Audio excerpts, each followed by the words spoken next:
इस जीवन को खोए हुए अवसर की कहानी मत बनने दो। जैसे अवसर दिखे तुरंत छलांग लगाओ, पीछे मुड़कर मत देखो। जैसे उस बारिश का कोई फायदा नहीं जो फसल जलने के बाद हो, वैसे पछताने से कोई फायदा नहीं जो अवसर चुक जाने के कारण से हो। हाय दोस्तों, मैं हूं अमन छेत्री और आप सभी का स्वागत करता हूं हमारे यूट्यूब चैनल।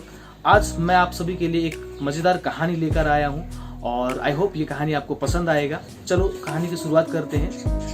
एक हाफिज नाम का एक किसान होता है। उसके पास बहुत बड़े खेत होते हैं जो नदी के कुछ नज़दीक में ही होती है और वो बहुत ही खुशी से अपनी जीविका चला रहा होता है। वो बहुत खुश रहता है क्योंकि वो संतुष्ट था, और वो संतुष्ट इसलिए था क्योंकि वो बहुत खुश था।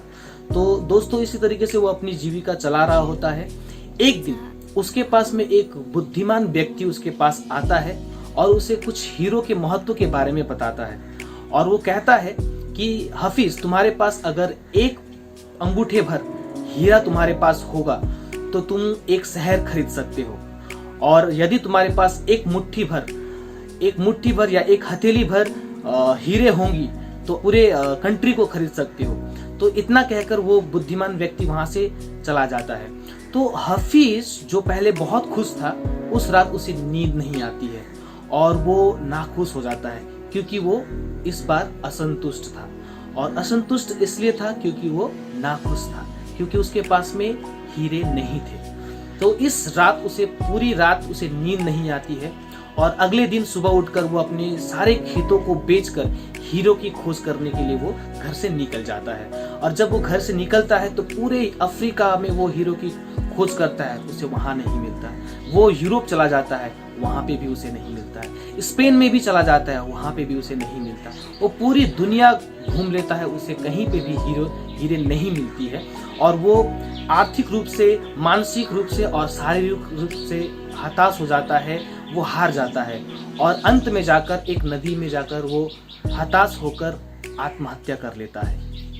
और दूसरी ओर वो व्यक्ति जो उससे खेत को खरीदा हुआ होता है, वो एक दिन अपने ऊंट को नहलाने के लिए उसके खेत से गुजरते हुए जो नदी है, उस नदी में अपने ऊँटों को पानी पिलाने के लिए और नहलाने के लिए वो गया हुआ होता है। और वहाँ पे वो जब नहला रहा होता है तो वहाँ पे सूरज की रोशनी से एक पत्थर जगमगा उठता है, बहुत चमकता है। तो वो उसे उठाकर अपने घर ले जाता है, अपने कमरे में उसे लगाता है ताकि वो अपने कमरे को रोशनदान कर सके।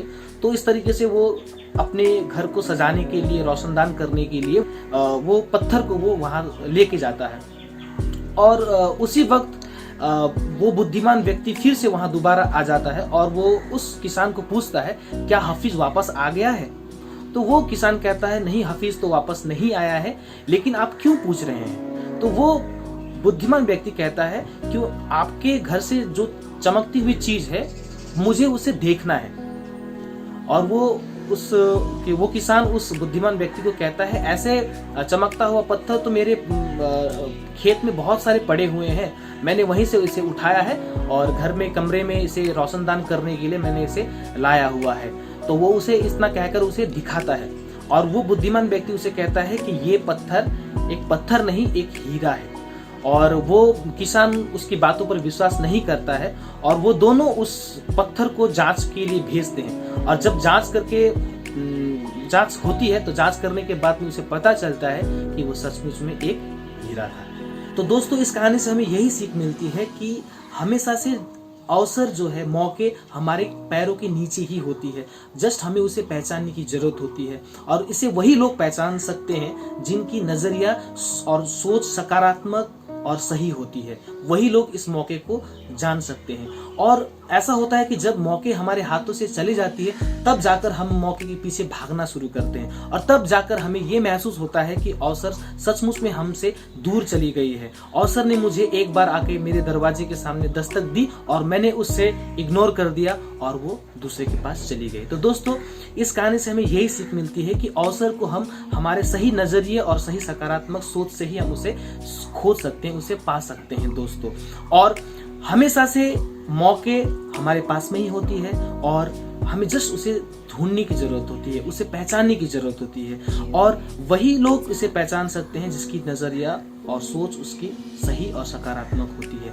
हमारे अंदर बहुत सारे ऐसे चीज हैं जिसकी वजह से हम हमारे मौके को हम पा सकते हैं, पहचान सकते हैं दोस्तों। तो आप सभी के पास में भी ऐसे बहुत सारे चीज हैं, बहुत सारे आपके पास में ही ऐसे बहुत सारी चीजें हैं जो आपको नए नए अवसर आपको दिला सकती है। तो दोस्तों चलिए आज हम इस जो भी चीजें हमारे पास में उसे ढूंढने का प्रयास करें। हमारे पास में बाहर ढूंढने की जरूरत नहीं है, हमारे पास में जो भी चीजें हैं उसे हम ढूंढने का प्रयास करें। हो सकता है कि यही चीजें ही हमारे पास हमारे लिए बहुत बड़े बड़े और अच्छे अच्छे मौके लेकर आए, अवसर लेकर आए दोस्तों। तो आज की कहानी हम यहीं समाप्त करते हैं, यहीं खत्म करते हैं। तो आई होप ये कहानी आपको अच्छा लगा होगा। अगर आपको अच्छा लगा तो प्लीज लाइक और शेयर जरूर कीजिएगा अपने दोस्तों के साथ में, और साथ ही हमारे चैनल्स के सब्सक्राइब बटन को दबाना मत भूलिएगा, ताकि इस तरीके की कहानी हम लोग रोज आप लोगों के लिए अच्छी अच्छी कहानियां लेकर आए और आपको नई सीख दें।